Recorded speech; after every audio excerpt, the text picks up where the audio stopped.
when you are in front of your work, in charge of your work, but you also have a plan and a deadline and a box to bounce around inside of, your creativity does not shrink. It thrives and it gets better and it gets bolder and it gets done. And science says so. Hello, my creative friend. Welcome to the BDI Create Today podcast. This is a podcast where we'll discover the who, what, where, when, why, and how you can be creative or have more creativity. And together, we'll explore the extraordinary impact creativity can have in your life, in your heart, mind, body, and soul.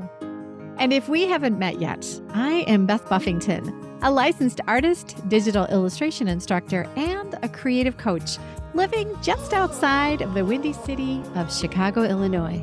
But mostly, I am someone who is curious about how creativity can weave its way into our lives. Now, each week we're going to look at one or more of the sparkly facets that make up the ever-changing kaleidoscope that is creativity.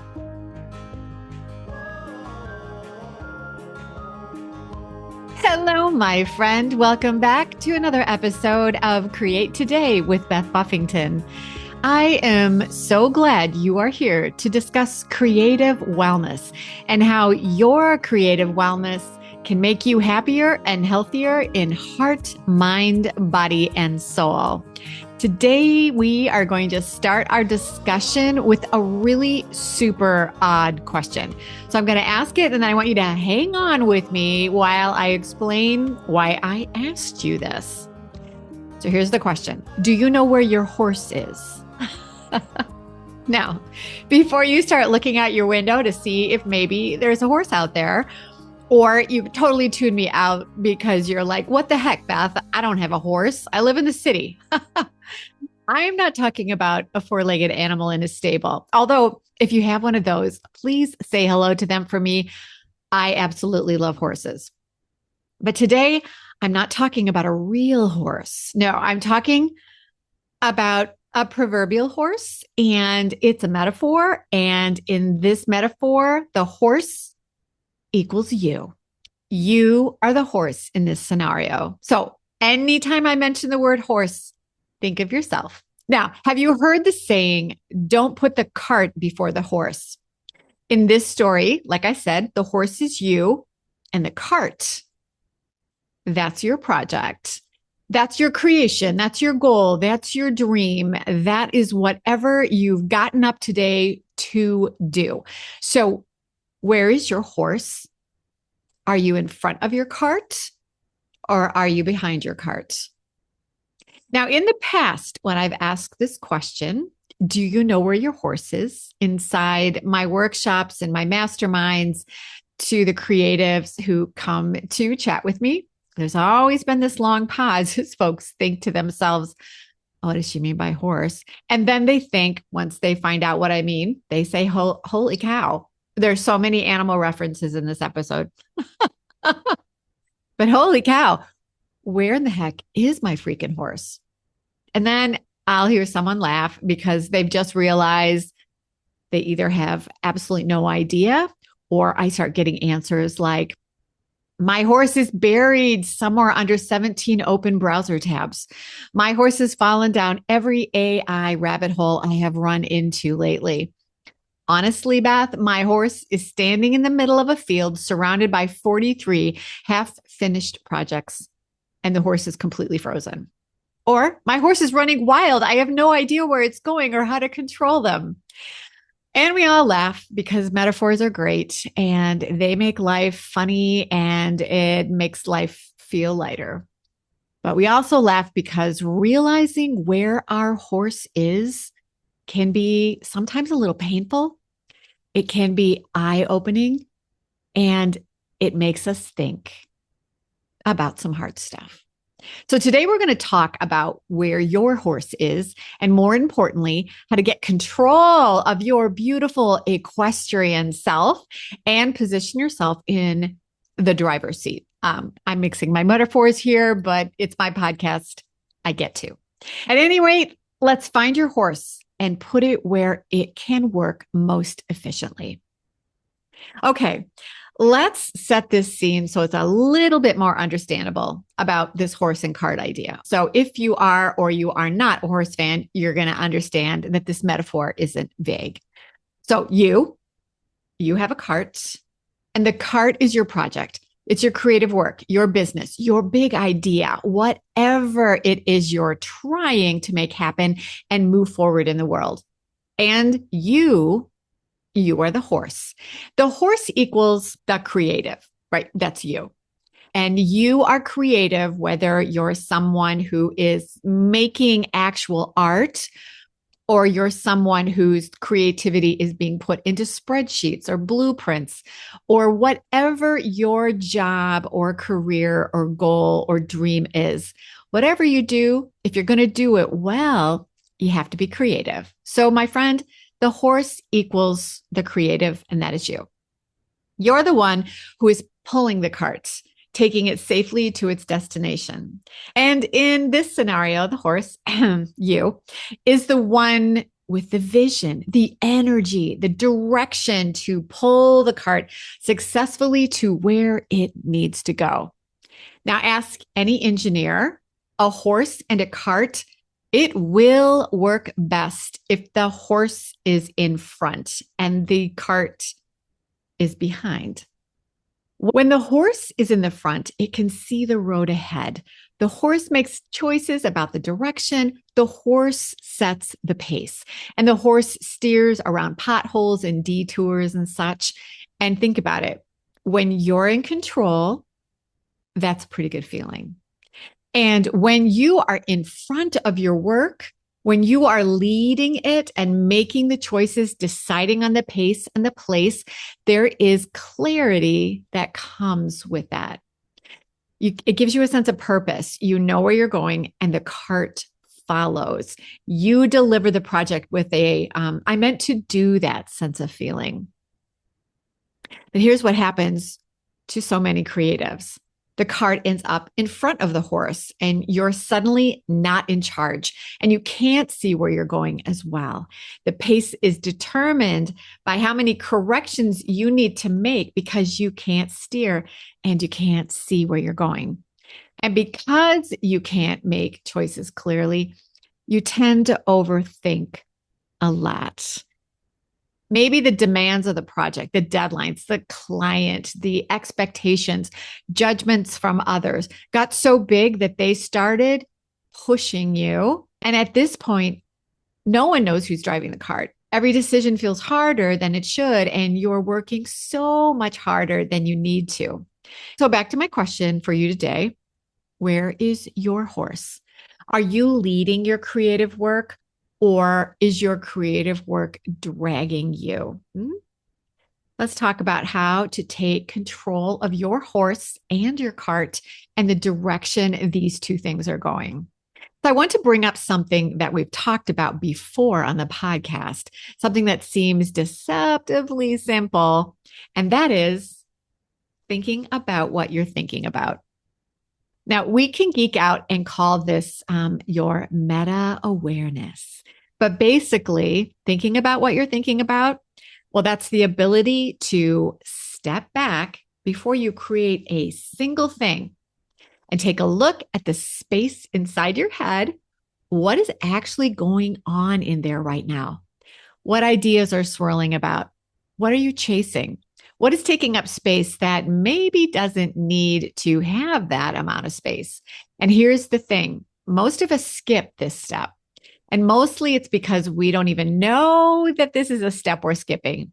And instead of thinking about what we're thinking about, we go straight from here's a project I have to do to full speed ahead. We open our laptops and we start a new doc and we just get going. We start scrolling and searching for inspiration, and suddenly we have 47 ideas, no direction. And while it seems we've been busy and we truly feel like we've done a thing, we've actually not done very much. And many of us get our proverbial cart stuck, spinning our wheels in this state of constant research and scrolling. Sound familiar? This is where I have another metaphor to share with you. And today we're going to consider it the opposite of how you've heard it your whole creative life. And that metaphor is think outside the box. Now, I've been out of college for a long time, and it seems that that has been a catchphrase for almost every creative project that has been handed to me. In order to have better ideas, think outside the box, as in get out there, expand your thinking, let your imagination run wild. There are no limits to what you can choose to do. And in theory, well, this makes total sense. I mean, brainstorming is real and it is valuable. But here's what folks rarely talk about. When you're always outside the box, when every idea is equally possible at all times, and your options are limitless and available in every direction, that's actually not freedom. That is fog. That is mud. That is overwhelm. That is decision paralysis. That is shiny object syndrome. And there's actual science behind this kind of paralysis. Researchers have studied what happens to people, especially people who are in a creative mode. And remember, that's everyone in this room. When creatives are given too many choices with no structure, it doesn't go well. People freeze. They get overwhelmed. Instead of feeling satisfied and excited with all the choices that they have in front of them, they feel less satisfied. They get a kind of buyer's remorse feeling with each direction they choose because, well, they're not sure if they've chosen the right one.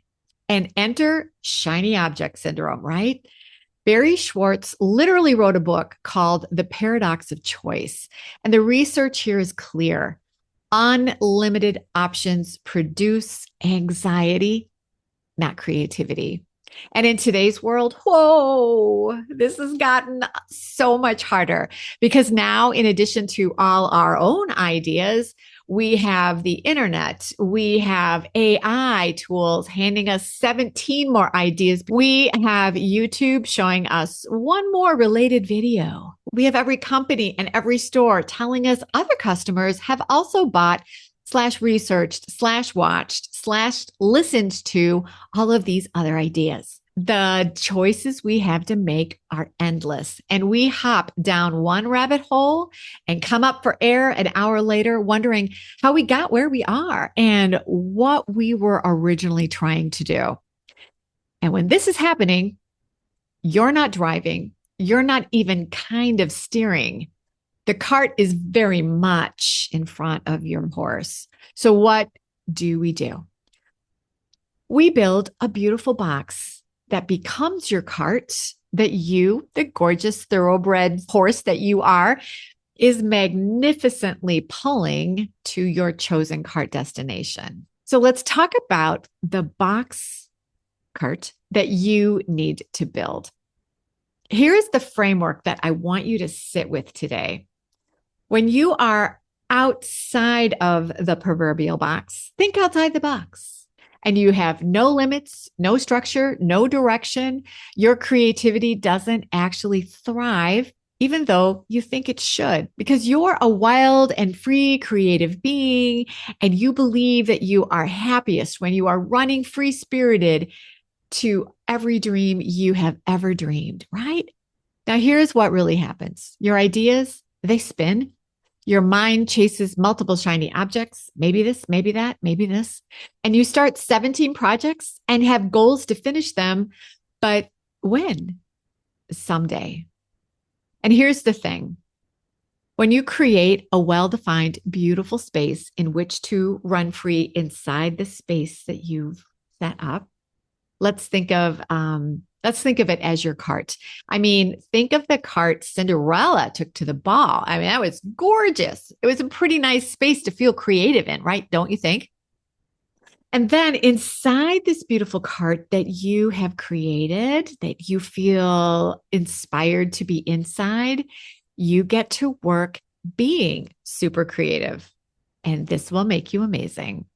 My friend Liz Wilcox said it beautifully in her interview in Create Today, episode 128. She called it staying inside the box, but bouncing around inside it. So she loves to create her box, work inside it, but bounce around in there with a bunch of ideas. And I love that image. You're not caged, you're not restricted, you're nestled and you're organized in the best possible way. And inside your box or your cart, use your favorite metaphor, my friend, you are completely free to do what you want. And rest assured, research backs this up. Studies on creativity found that too many constraints are stifling, but too few, you are spinning your wheels. You go nowhere. The sweet spot, the place where creatives can do their best work, is in a well-defined space with room to move. That is why I want you to build your own cart that your horse will be in front of. So build your cart, but build it with room to dance. And that's not science, that's Beth's advice. But researchers have found that purposely providing constraints acts as what they call inspiration triggers. The limits that you are given, those limits, they become friction that you have to figure out.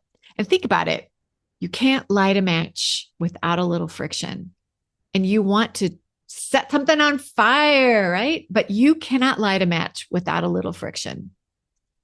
So the constraints you build in your box, that's your friction. The edges in your cart provide the structure to keep you from falling out and to keep you concentrating. But the space provides room to think, to move, to dance. I have a really great example to show you how being constrained makes you more creative.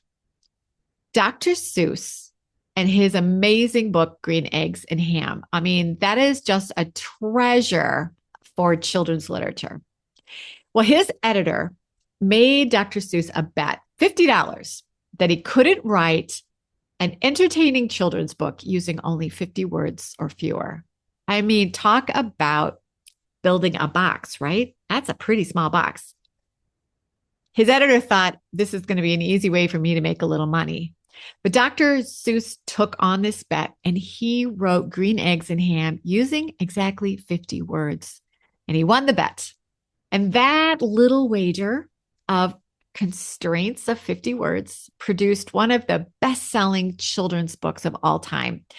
And that is what a constraint can do. It can produce brilliance because of the friction, because of the limitations.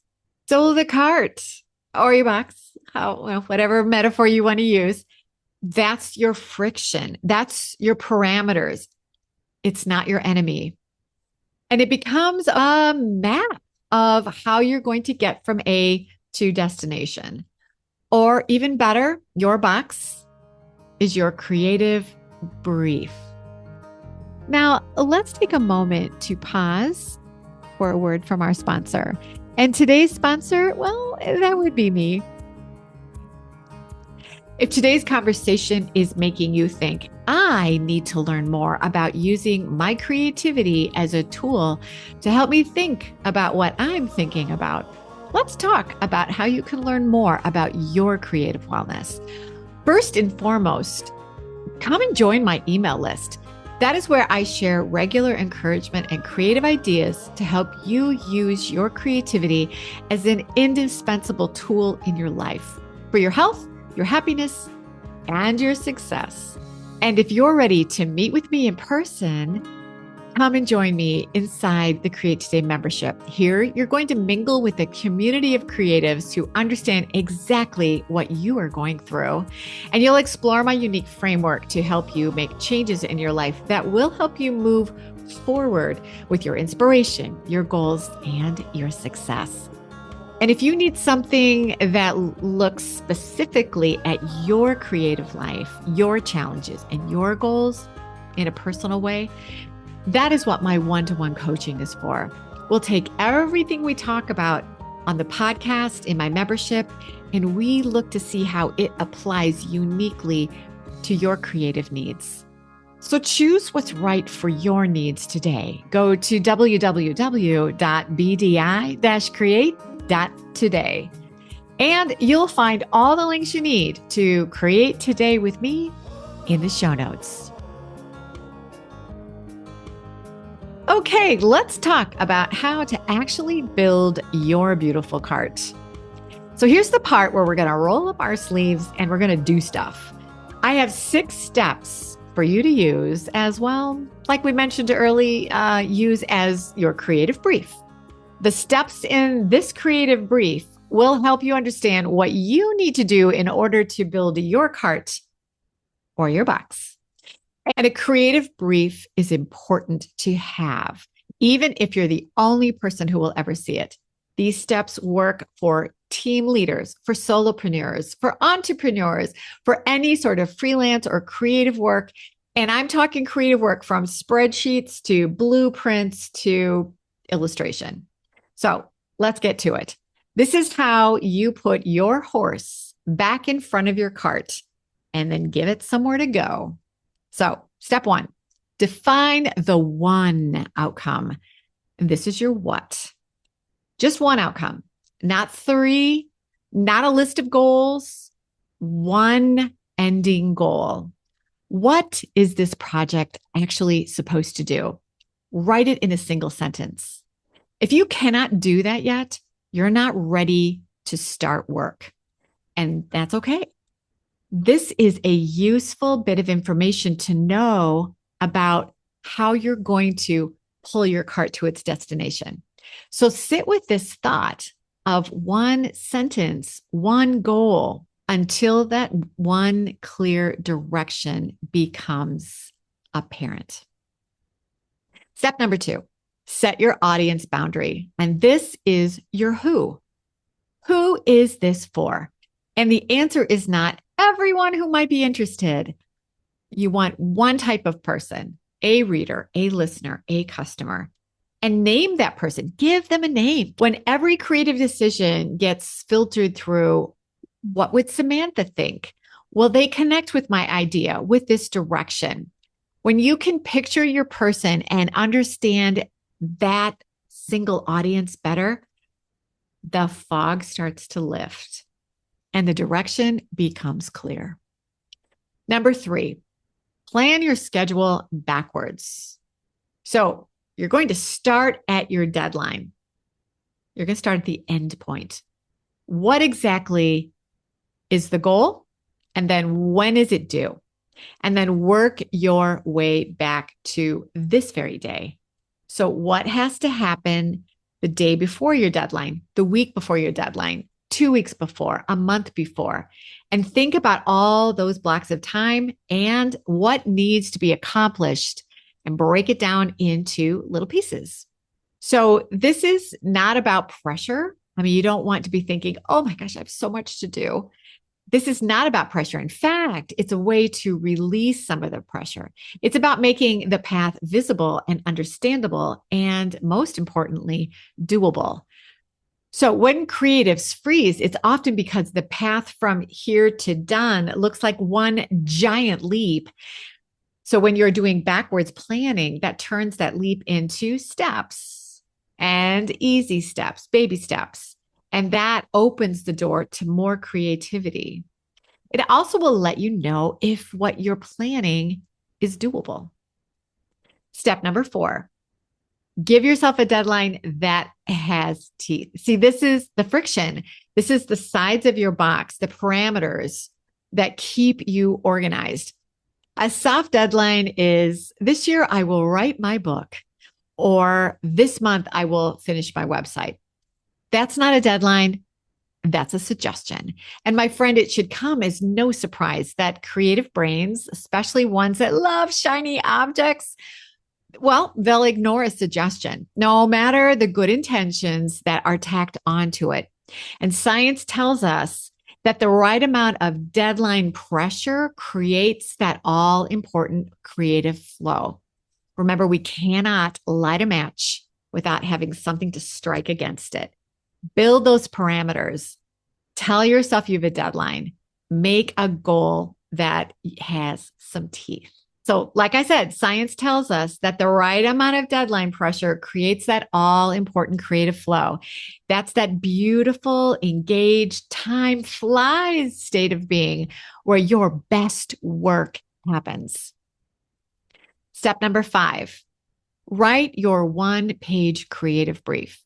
So we've been talking about a creative brief, and now we're actually going to have something tangible that you can hold and stay accountable to. Even if you're the only one that is ever going to see it, make it. Get some structure you could stay accountable to. Creative document with a name, your purpose, one sentence, your audience, one person, a tone, the deliverable, what's the goal, and the deadline.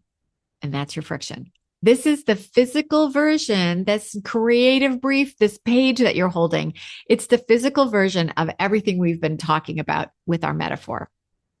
This is your beautiful cart that your horse will be pulling. And here is the real magic. When you write something down, it becomes real. It becomes a commitment you make to yourself and to your work.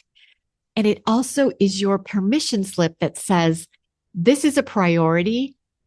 I am important. My work is important, and I am going to make time for it.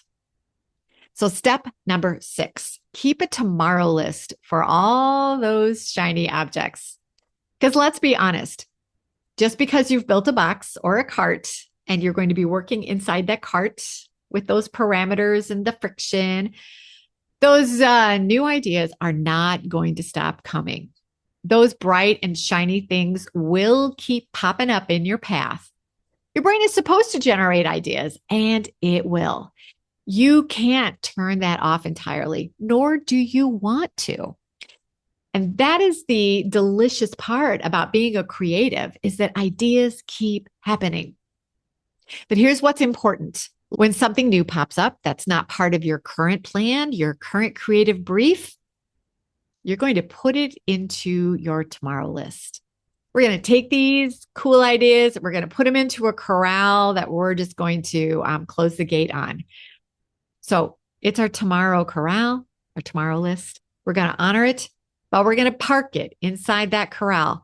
And we're going to give it a little wave, and we're going to say, I see you right now, but I will see and think about you more tomorrow or later or when this project is done. Then come back to your creative brief that you're following right now and keep bouncing around inside your box. Your tomorrow list is for your new ideas. They're for your tomorrow thoughts.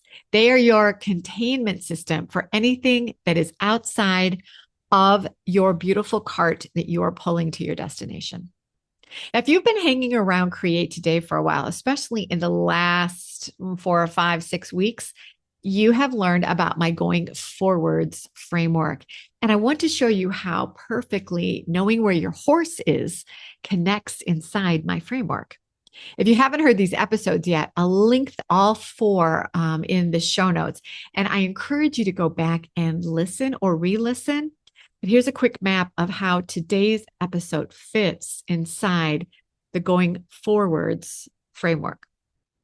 The 4 words are revive, realize, refine, and release. So let's first consider the revive word and see how it fits with today's exploration. Before you can build any kind of structure, you need enough energy to think clearly. A depleted creative cannot write a creative brief.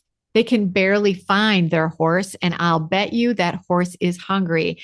In the revive stage, we are replenishing our energy and finding our vitality. And if you're running on empty, go back to episode 123, because you're going to need to fill your horse's tank before you can pull your cart anywhere. The second word is realize. And this is where thinking about what you're thinking about actually lives. Realize is about waking up from living in the fog of too many routines that keep you on autopilot. It is the awareness step where you're looking at your project, your patterns, your mental space, and you're actually seeing and appreciating in the moment what you have today. You cannot define your what or your who until you've slowed down enough to realize what you're actually capable of creating. Now, the third word is refine, and this is where our creative brief, those 6 steps we explore, actually happen. Refine is about doing the work because you are not going to have your horse pull your cart anywhere if you don't get the work done. So it's a combination of permission to do the work and structure of working inside that beautiful cart that you've built, working together. So writing the brief, building the cart, planning the path, pulling your cart. This is where you start moving with purpose towards your goal. So get the work done. That's refine. And the fourth word is the word release. And release, it's just like it sounds. It's about letting go, and letting go in 2 unique ways. The first way you let go, the first way you release is releasing what is holding you back. You park those shiny objects in that parking lot or that corral for another look, another day. You release your grip on them right now so your current project has room to breathe and get finished, because you can't make progress if you're gripping to a bunch of other shiny ideas that you've collected. Your ultimate goal is always to release that project into the world to do what that project has been created for. But you can't do this. You can't deliver your cart to your delegated deadline if you don't let it go at the end. When you get to your deadline, when you get to your destination, you gotta let it go. You see, the whole going forwards framework, it's a cycle. And today's episode is essentially one pass through the cycle applied to a single idea, which is, where is your horse? And it's all wrapped up into these 2 beautiful metaphors: a cart that is not before your horse, and thinking inside your box. So I'm going to ask you one more time. Do you know where your horse is? I hope that by the end of this episode, the answer to where your horse is feels a little clearer. And I hope you know not just where your horse is, but where it's supposed to be going. Is it out in front? Is it leading the way? Is it seeing the road ahead? And is it delivering its beautiful cargo to its destination on time? You see, when you are in front of your work, in charge of your work, but you also have a plan and a deadline and a box to bounce around inside of, your creativity does not shrink. It thrives, and it gets better, and it gets bolder, and it gets done. And science says so.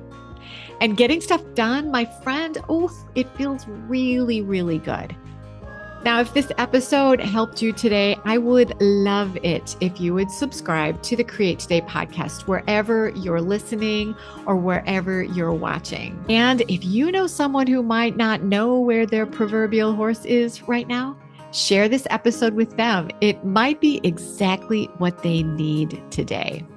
So, my friend, where is your horse? Do you need help building your cart, one that you can dance inside? I want you to take all the tools shared with you today and use them, my friend, so you can stay creative.